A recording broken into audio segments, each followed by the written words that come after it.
We have team coverage of today's wet winter storm. Meteorologist Jonathan Novak has all of the rainy day details. But we begin with Fox 11's Chelsea Edwards live in Westchester, where some residents woke up to a double dose of disaster, rain and car break-ins. Chelsea. Good evening. Yeah, it's like adding insult to injury. So many cars, at least 24 residents say likely a lot more than that, woke up to something like this, although they didn't have the plastic over it. Their car windows shattered, glass all over the driver's and the passenger seat. Whoever did this also went through the glove compartments, the center consoles, taking anything they could. And of course, adding insult to injury, it's raining out. So just so frustrating for these car owners here. We're on Loyola Boulevard near 85th Street in the Westchester area. One resident captured this video of the alleged smashings. It appears that it was one person who's responsible for all of them, but the LAPD still looking into this. Now, they have confirmed that at least 24 cars in this area were broken into. Residents here say that number is likely probably closer to 40. When you drive north on Loyola, you can see the damage, just car after car with their windows smashed, a lot of them now covered in plastic to try to keep out the rain. We're told neighbors in the community came out to help those who had been broken into, to get all their windows covered up to prevent water damage. They say this is really becoming a common occurrence. Listen here. This neighborhood is getting very bad. I live here for 27 years and it's getting worse and worse every day. They come and steal cars, they come and break windows, and there's no stopping. The police doesn't do nothing about it.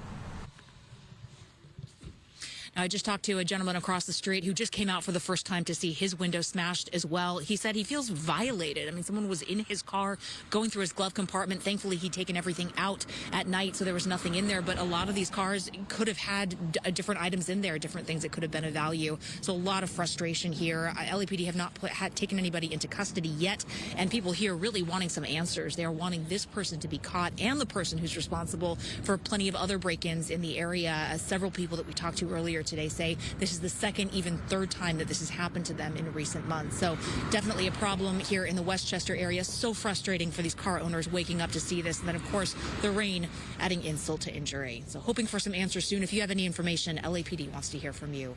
That's the latest from Westchester. I'm Chelsea Edwards. Susan, I'll send it back to you. Chelsea, that phrase is accurate. Adding insult to injury. Thank you so much for your reporting. Now we're going to go to meteorologist Jonathan Novak with more on our weather. Jonathan? Yeah, we're still seeing some showers in some areas of some moderate to even, at times, a little heavier than that rainfall from Beaumont up to Yucaipa and the foothills there as you get into San Bernardino County in the mountains. And then south toward Hemet, some moderate rain falling right now, and even snow around Big Bear. So this has actually prompted a winter weather advisory that's been issued, but it doesn't kick in until tonight, and it goes through Sunday until 1 p.m.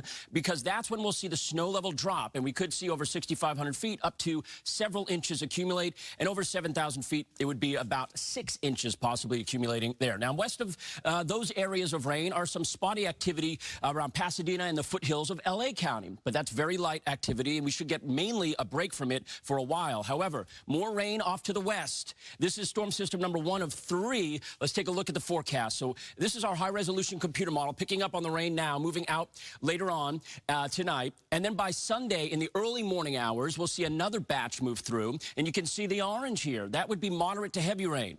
Then by late Sunday morning, we should get a pretty decent break from the rain. And then Sunday night, the worst of the activity arrives in western Santa Barbara County. And this is what the concern is. Monday morning for the commute, heavy rain possible in downtown and in other areas east into Orange, San Bernardino, Riverside counties. You can see that this is potentially a thunderstorm activity that would bring flooding. And so that is the concern for Monday. And this will last all through the morning on Monday and into Monday afternoon before things finally dry out. I have your 7-day forecast. That's coming up in a few minutes. For now, back to you, Susan. Look forward to that. Thank you. And it wasn't even rain that caused this mess in Calabasas. A burst water pipe brought on this mud and debris flow right around 1:30 this morning. This muddy mess shutting down the intersection of Thousand Oaks Boulevard and Ruthwood Drive. The flow brought down fences, posts, rocks, and logs. Yeah, the structure's old. I do have to say that. I'm a resident here for 15 years, so everything here, the trees are always falling down. There's always some sort of drama going on when it comes with rain. While homes at the top of the hill appear intact, the work to clean up the muck and shore up the hillside is still continuing.